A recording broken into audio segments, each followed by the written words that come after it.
again mga kapatid, for today's video, ibabahagi ko po sa inyo ang isa na namang opportunity na ayun, nagbukas na naman sa akin dahil hindi po lingid sa ating kaalaman na ang pagpapabo po, ang isa po sa pinaka-problema liban sa mga sakit ng pabo is ito po yung kanilang pagkain, kung saan po tayo mangunguha ng kanilang pagkain.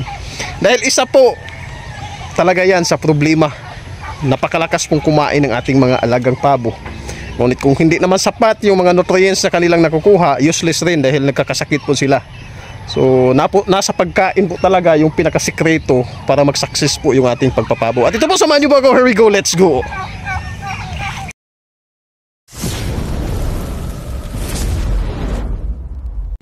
Napakaaga pa po ngayon mga kapatid. Kararating ko lang, galing maghatid ni Mrs. doon sa kanyang pinagtatrabahuan.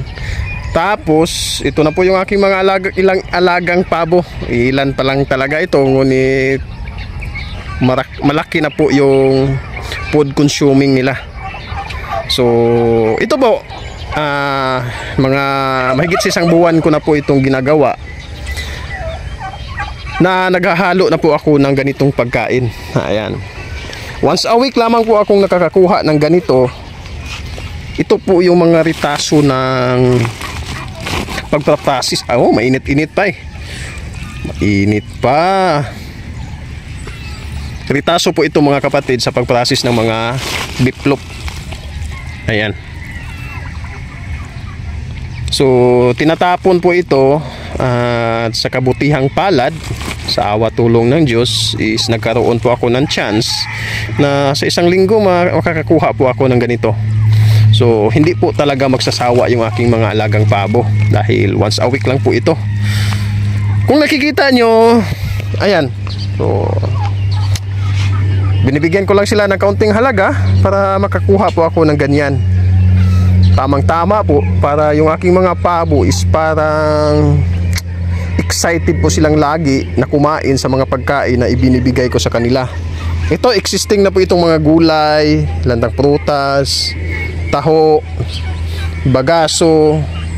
Tapos para sa mga sisiw, hinahaluan ko ng kaunting feeds.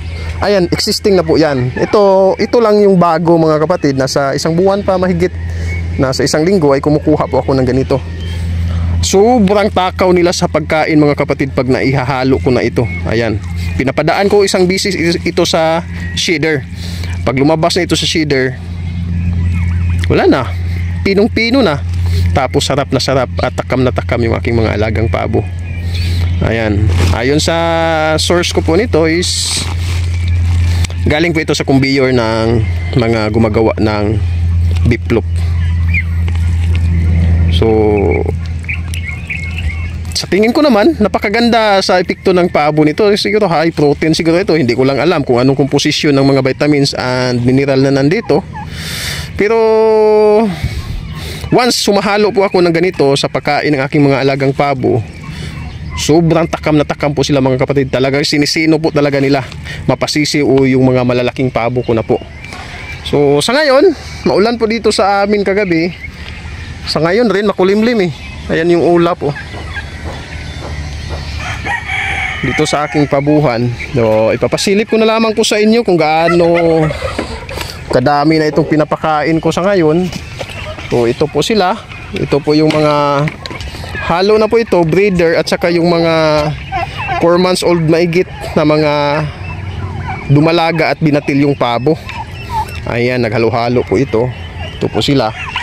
Matatakaw po itong mga pabo na ito. Tapos ito po yung broad-breasted ko po na Nicholas White, yung isang black bronze na babae. So, ayan, so yan po yung ongoing ko na po na tawag dito. Binibigyan ng gamot para mag-fertile po yung kanilang itlog. Sana mag-success na po, loobin ng Diyos is makapag-produce na rin ako ng lahi nila. Dahil ayun nga, nahirapan po talaga ako sa pagpaparami sa kanila. Pero salamat naman dahil mayroon po tayong mga kaibigan nang nag-post po ako na nahirapan po ako. Ayun, nagbigay po sila ng kanilang idea. At sa ngayon, yun po yung kasalukuyan ko pong sinusubukan. Ito naman po yung kasunod. Ayan, ito naman yung 3 months old mahigit. Ayan. So sinigregate ko muna mga kapatid Nang sa ganun ayun, mabigyan ko po ng tawag dito yung mga pinaghalo-halo kong sangkap na pagkain. Itong mga ganitong edad isinahaluan ko ng kaunting feeds. Ayan. So ongoing pa rin yung pag-aaral ko kung ano ba talaga yung mga magandang paghalo-haloin. Ayan. Kasi nga gusto nating makapag-produce ng meat type. Dito sa kabila, dyan sa kulungan na yan, nandyan po yung aking Bourbon Red. Papasukin natin saglit. Mukhang excited na kayong kumain ng reject na ham, ha? Ayan. Gustong-gusto talaga nila yun, mga kapatid. Hindi po yan biro. Totoo po yung sinasabi ko na once nahaluan ko po ng ganong klase ang kanilang pagkain is sinisinop nila. Kahit wala nga nun sinisinop. Lalo na pag mayroong ganun. At ito, sa ngayon, dito, ito po yung parang naging kulungan ko. Once nag-itlog sila sa labas at nakita ko na naglilimlim na po, ito po yung dito ko nilalagay. Ayan. Diyan ko po nilalagay. Tapos yung isang hybrid nga dito na pinaproduce ko ng semi-pure o hybrid yung anak nila na semi-pure nga, naglilimlim dyan. Kinuha ko dito. Tapos dito naman, ito po yung production ko po ng aking hybrid na yung tinatawag ng iba na semi-pure. Hybrid yung inahin, tapos brood-breasted itong si Blackbird, yung 17 kilos mahigit. Yung isang babae dito, nakita ko laglag yung pakpak. Mukhang nabali sa pagkasta yun, yung nakatalikod. Pero ayun, sinusubukan ko pa rin. At ito nga, dito sa kabila, ito po yung kulungan naman ng aking mga Bourbon Red. Dito, nag-try rin ako na hen incubator. Ilawan natin ng konti. Hindi makita. May isang piraso po dyan na naglilimlim. Ayan. Yung kanyang nilimlim ay itlog po ng brood-breasted. Sana mapisa. Pero ayun nga, isa sa problema sa aking brood-breasted is hindi masyadong fertile yung kanilang itlog. Kaya nga, yung ongoing na medication ko po sa pagpapafertile sa kanila, ayun, kasalukuyan ko na pong ina-apply yung tinuro sa akin ng aking naging kaibigan na nag-advise po kung paano ko po paano po ako makapag-produce ng mga broad-breasted. Tapos dito tayo sa kabila. Ayan, brother ko po yan. May mga sisyo na po dyan. Andito, mayroon din dito. Ayan, mayroon din ditong sisiw. Ayan, dyan din. So, yay, naipit.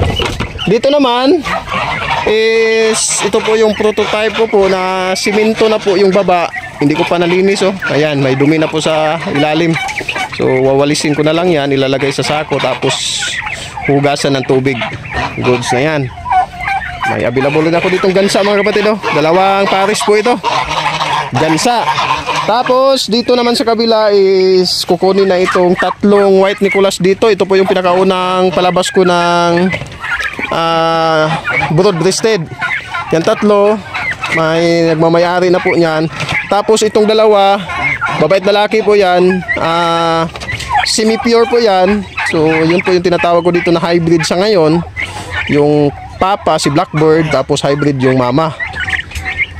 Hindi po natin yan i-out. Yung kulay white lamang po, may nagmamayari na po niya. Naghantay na lang ako na dumaan dito yung shipper na gagamitin namin.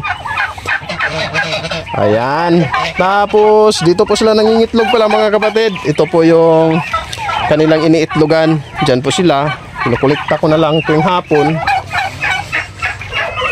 Dito naman sa kabila, ito po yung pinurga ko kahapon. Ayan, pinurga ko po ito kahapon. Tapos bandang tanghali ko pinakain. Nasa mga 30 siguro ito, 30 piraso.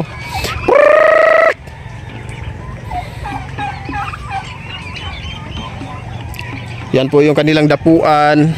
Dito naman yung sa mga breeder ko na po at yung mga 4 months mahigit na pabo. Diyan po sila dumadapo. Itong nasa likod ko po. Ito sila. Ayan, diyan po sila dumadapo. Tapos yung gansa na yan, hindi ko muna nilagay doon sa doon sa kulungan na yun kasi naglilimlim yung isang piraso. Parang maging bantay na rin sila tuwing gabi dito. Palakad-lakad sila dito sa range. Ayan po mga kapatid, maraming salamat po sa Diyos dahil dati talagang nahihirapan po ako kung saan po ako mangunguha ng pagkain ng aking mga alagang pabo. Kasi ayun nga, yung ipinakita ko po sa inyo lahat na pabo, yung kinakain nila is papakita ko sa inyo ha. Yung balde. Ito, dito ako gumigiling eh. Kung nakikita nyo yung dalawang balde na yan mga kapatid, dalawang hanggang dito.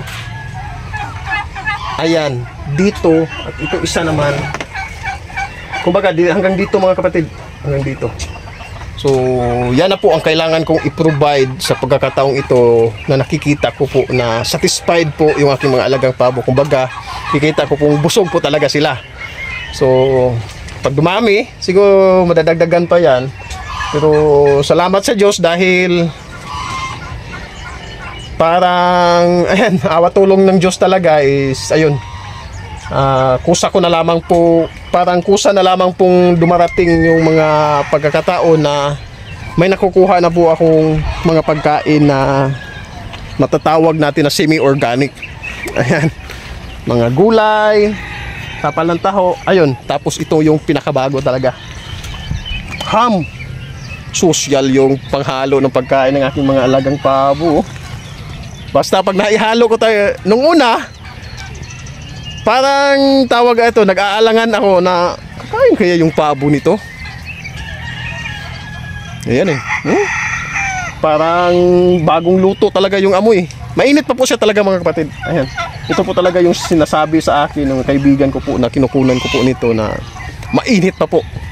At ayun, nang sinubukan ko, unang patikim sa kanila, ayun, sobrang nagustuhan nila.